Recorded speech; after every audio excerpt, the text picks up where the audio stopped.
जर तुमची रास मेष असेल ना, तर मे महिना तुमच्यासाठी खूप क्रुशियल ठरणार आहे. कारण हा महिना तुमच्या ॲक्शनपेक्षा तुमच्या डिसिजनची परीक्षा जास्त घेणार आहे. महिन्याच्या सुरुवातीपासूनच तुम्हाला एनर्जी खूप हाय वाटणार आहे. काहीतरी नवीन करायचं आहे, चेंज घ्यायचा आहे, रिस्क घ्यायची आहे. पण इथेच एक कॅच असणार आहे. क्लॅरिटी पूर्ण नसेल. म्हणजे तुम्ही पळत असाल, पण डायरेक्शन क्लिअर नसणार आहे. आणि मेष राशीची सगळ्यात मोठी सवय म्हणजे आधी ॲक्शन आणि नंतर विचार. आणि ह्याच सवयीवर या महिन्यात कंट्रोल ठेवणं खूप गरजेचं ठरणार आहे.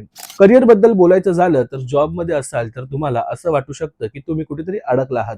ग्रोथ आहे पण सॅटिस्फॅक्शन नाही. काही लोकांना जॉब चेंज करण्याची इच्छा होणार आहे आणि चान्सेस देखील असणार आहेत.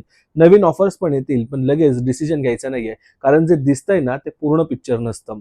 बिझनेसमध्ये असाल तर मूव्हमेंट नवीन दिसून येणार आहे. नवीन क्लायंट्स, नवीन आयडियाज, एक्सपान्शनचे थॉट्स येणार आहेत. पण त्याच वेळी एक्सपेन्सेस सुद्धा वाढतायत. म्हणून प्लॅनिंग शिवाय कुठलंही एक्सपान्शन तुम्ही करायचं नाहीये. आणि तसं केलं तर तुम्हाला नक्कीच प्रेशर येऊ शकतं. पैशांच्या बाबतीत एक इम्पॉर्टंट गोष्ट अशी असेल की या महिन्यात पैसा येणार आहे, टिकवणं चॅलेंजिंग ठरणार आहे. कारण अचानक खर्च, इन्व्हेस्टमेंट, डिसिजन्स किंवा इम्पल्सिव्ह बाईंग होताना दिसून येते. म्हणून बजेटिंग खूप जास्त इम्पॉर्टंट ठरतंय.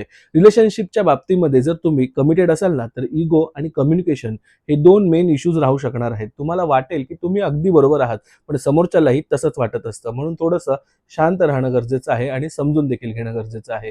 नाहीतर छोट्या गोष्टी मोठ्या होताना दिसून येतात.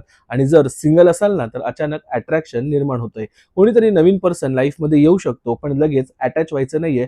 कनेक्शन हे टेम्पररी आहे की लाँग टर्म आहे हे समजून घेण्यासाठी थोडासा वेळ घेणं गरजेचं आहे. आरोग्याच्या बाबतीत स्ट्रेस, अँगर आणि ओव्हर थिंकिंग हे 3 फॅक्टर्स तुम्हाला डिस्टर्ब करू शकतात. तुमचा माइंड जितका स्टेबल राहील, तितकंच तुमची बॉडी सुद्धा स्टेबल राहणार आहे. म्हणून फिजिकलपेक्षा मेंटल हेल्थवरती जास्त फोकस करायचा आहे. आणि एक महत्त्वाची गोष्ट अशी असेल की या महिन्यात मोठे डिसिजन घाईत घ्यायचे नाहीयेत. थोडंसं ऑब्झर्व्ह करायचंय, अॅनलाईज करायचंय आणि मगच पुढच्या मोमेंटला तयार व्हायचं आहे.